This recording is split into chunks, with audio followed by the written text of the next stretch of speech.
லட்சக்கணக்கான குடும்பங்கள், கோடிக்கணக்கான கனவுகள். தமிழ்நாடு அரசு ஒவ்வொரு குடும்பத்திடமும் கேட்கின்றது, உங்க கனவை சொல்லுங்க. சாத்தூர் அருகே தோட்டத்தை வாடகைக்கு எடுத்து அதில் ஷெட் அமைத்து சட்டவிரோதமாக ஃபேன்சி பட்டாசு தயாரித்ததாக ராம்குமார் என்பவரை போலீசார் கைது செய்தனர். 10 லட்சம் ரூபாய் மதிப்பிலான ஃபேன்சி பட்டாசுகளையும் மூலப்பொருட்களையும் பறிமுதல் செய்து ஷெட்டுக்கு சீல் வைத்த போலீசார் தோட்டத்தின் உரிமையாளரை தேடி வருகின்றனர்.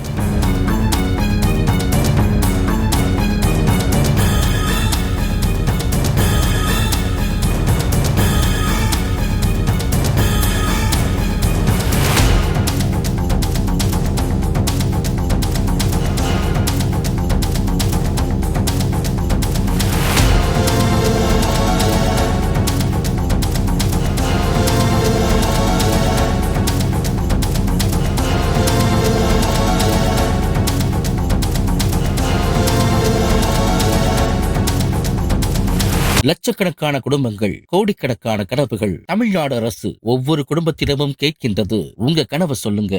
பிளே ஸ்டோர் மற்றும் ஆப் ஸ்டோரில் இருந்து பாலிமர் செயலியை QR கோடு மூலம் பதிவிறக்கம் செய்யுங்கள். செய்திகளை உடனுக்குடன் பெறுங்கள்.